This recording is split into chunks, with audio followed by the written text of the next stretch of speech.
Hello and welcome everybody to the BAMS 9 recap of week 3. This is a solo pod, so we're going to go super fast.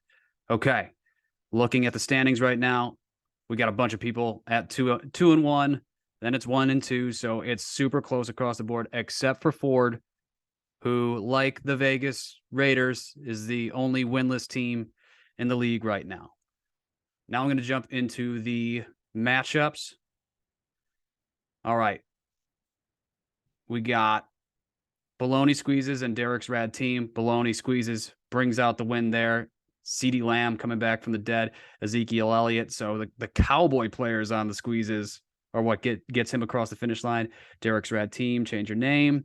All right. Then we're going to go to Shaysky and the Diesel guys. Diesel guys who have had a strong start to the season have been putting up major points. They drop to Shaysky. So you got now Diesel guys in eighth as the 8 seed here. Very interesting. I almost need to check that again. Yeah, Diesel guys now in 8th place, but have put up a bunch of points. So I think they'll be good long term, but we got to give credit to Shaysky here. Ceilings and floors. And with Shaysky beating the Diesel guys 126 to 114, we're introducing a new segment that I am calling Shay's Heaters of the Week. Shay's Heaters is brought to you by Marlboro Menthols. Go to www.marlboromenthols.com/BAMS for your free pack of darts.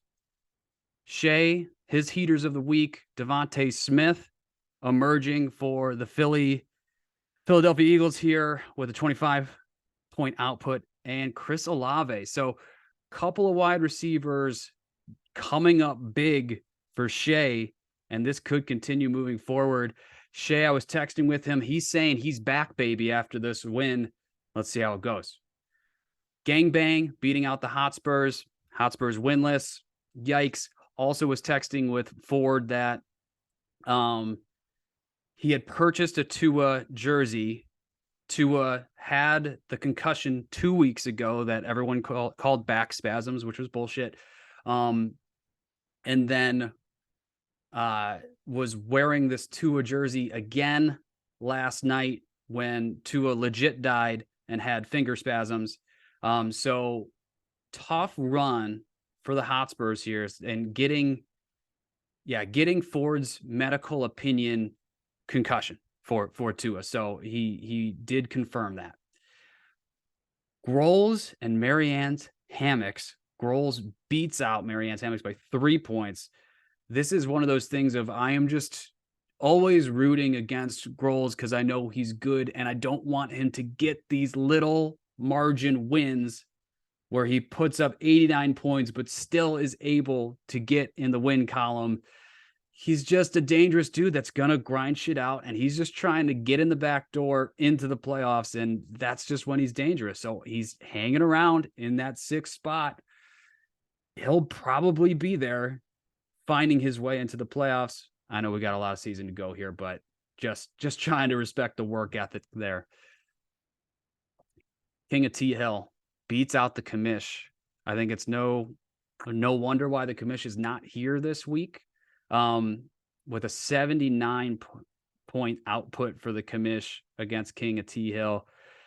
King of T Hill, I think it's all about having, so this is Polanco with Derrick Henry having his best week of the season, Cordero Patterson, just some running backs that haven't really jumped off the screen so far this season, coming both in with 20+ point outputs. That was enough to do it. I mean, 112 for King of T Hill, and it's just commish with the 79 output, which if we look to the standings this year, it's like even after a 79-point week, the commish still sits atop the league in the number 1 spot. So really for the commish, the biggest problems there was that you had Amon-Ra St. Brown going out with an injury, DeAndre Swift going out with an injury. So just tough sledding with those Detroit players. Also, Carson Wentz as the commish's quarterback was a good idea for the first 2 weeks of the season, but it finally does appear, as we all expected, that the bottom is falling out and that the Commanders are as much of a mess as we figured they would be. So we will see how things continue with Wentz, but it's problems there. All right, let's see. Then lastly, it's my team, Hardo, against the Fianna.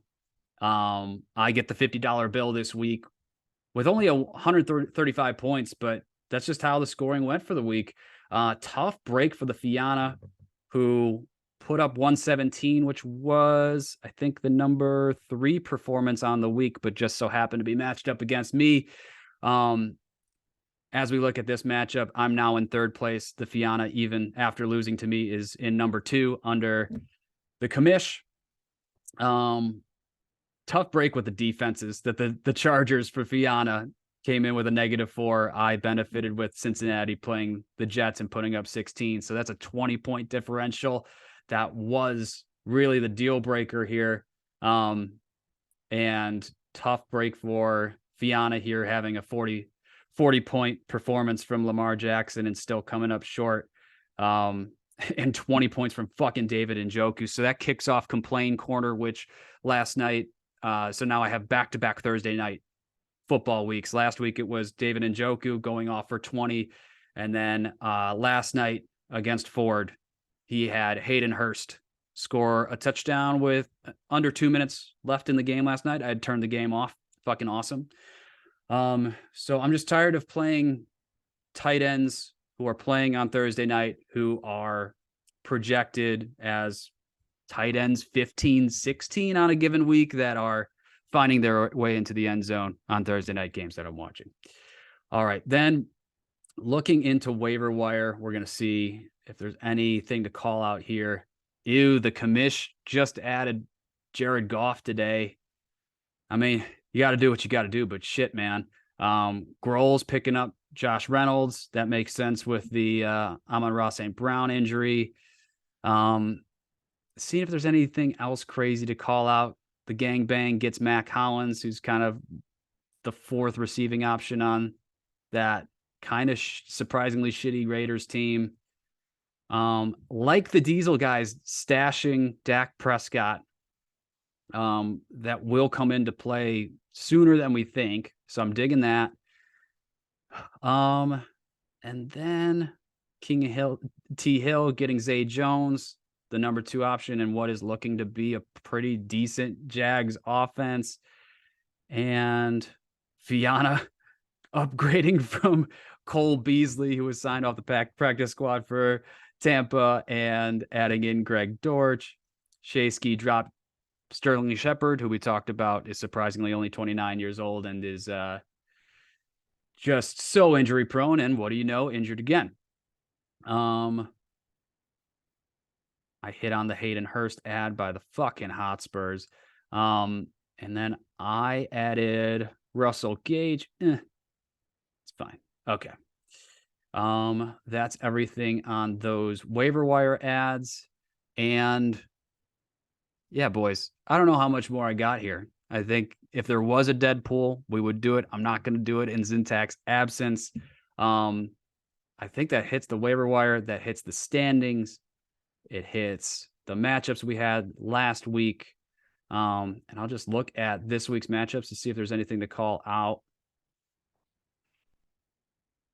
Nah, fuck it. All right, boys. I did my best. Here you go. Love you. We'll talk next week.